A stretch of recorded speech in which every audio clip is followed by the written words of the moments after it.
فبأي آلاء ربكما تكذبان.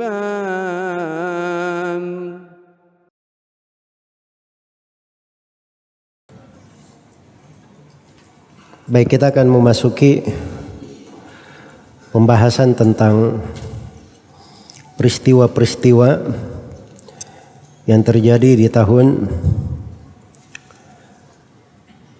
keempat Hijriah. Baik,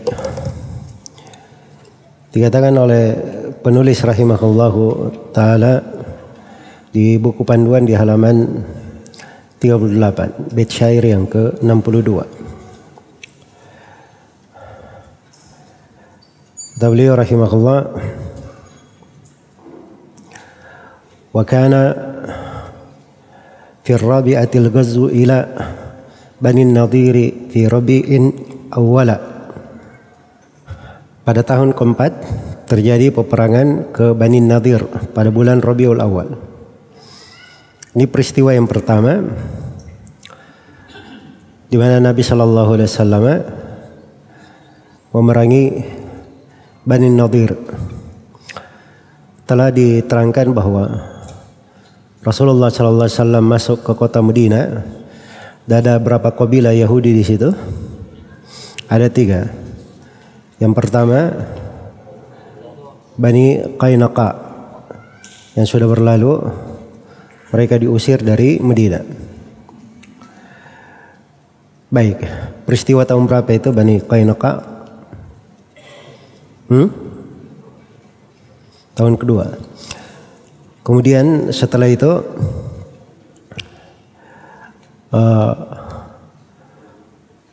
yang ketiga dari atau yang kedua dari kabilah Yahudi disebut dengan nama Bani Nadhir. Ini akan dibahas di sini. Dan yang ketiga Bani Quraidah. Iya. Yang ketiga adalah Bani Quraidah. Ini yang dibahas di tahun keempat Hijriah. Nah, Bani Quraidah ini itu datangnya paling terakhir ya. Ya, kejadian-kejadian Bani Quraidah itu berurun setelah setelah perang Khandaq. Berurun setelah perang Khandaq di tahun keempat Hijriah juga. Baik. Jadi sini di tahun keempat Hijriah semuanya ada disebut oleh penulis rahimahullahu taala ada 14 kejadian atau 14 peristiwa. Peristiwa yang pertama perang terhadap Bani Nadhir. Iya.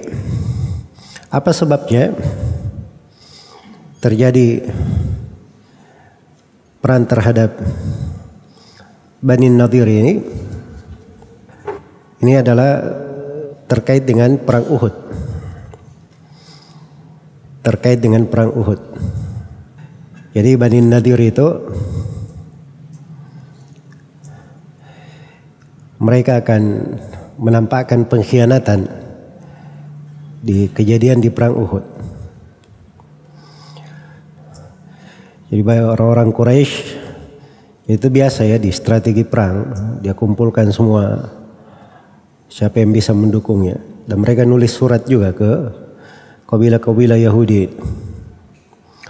Iya. Dan di perang Uhud itu mereka melanggar janji. Karena mereka sudah berniat untuk berkhianat, membunuh Rasulullah sallallahu alaihi wasallam. Baik.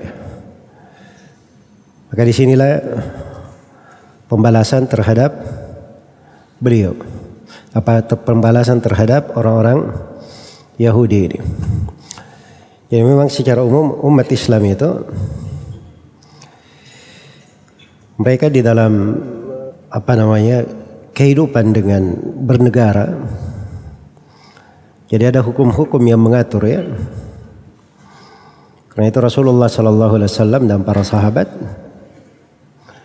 itu bisa hidup bersama tiga suku Yahudi di Medina.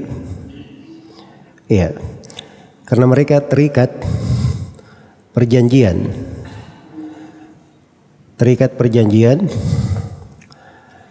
untuk berdamai, tidak saling berperang. Dan perjanjian yang berjalan antara Rasulullah dan kabilah-kabilah di Yahudi itu ada butir-butirnya ya, yang orang-orang belakangan menyebutnya sebagai piagam Medina.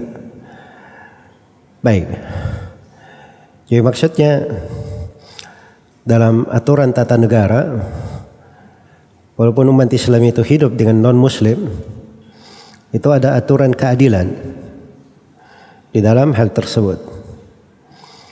Tapi yang menjadi masalah itu pengkhianatan, melanggar janji.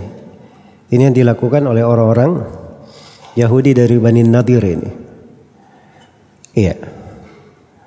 Maka Rasulullah Sallallahu Alaihi Wasallam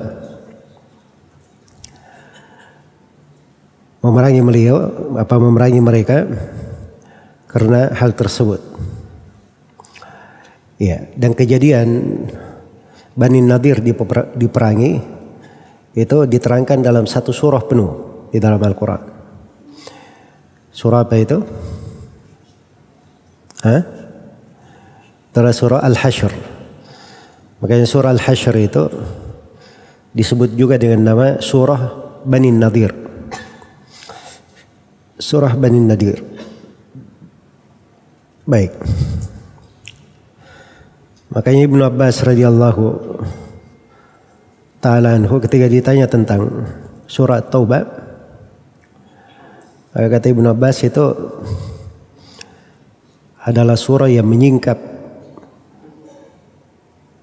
kaum munafikin. Ketika beliau ditanya tentang surah Al-Anfal, kata beliau nazalat fi Badr, ini turun terkait dengan perang Badr. Ketika ditanya tentang surah Al-Hasyr, kata Ibnu Abbas radhiyallahu taala anhu, nazalat fi Bani Nadir, ini turun terkait dengan Bani Nadir. Iya. Baik. Bani Nadir ini ditaklukkan oleh Nabi Sallallahu Alaihi Wasallam dan para sahabatnya tanpa ada peperangan. Iya. Jadi mereka dikepung selama 6 malam sampai mereka keluar dari benteng mereka, kemudian diusir oleh Nabi Sallallahu Alaihi Wasallam dari Medina. Iya, diusir oleh Nabi Sallallahu Alaihi Wasallam dari Medina. Tapi sejumlah dari mereka itu tinggal di Khaybar dan bermukim di sana. Akan datang nanti penjelasan tentang Khaybar. Baik, ini kesimpulan dari kisah Bani Nadir. Makanya di surah Al-Hasyr itu ada ahkam terkait dengan fai'. Dan fai' itu adalah harta rampasan perang yang didapatkan oleh umat Islam tanpa peperangan.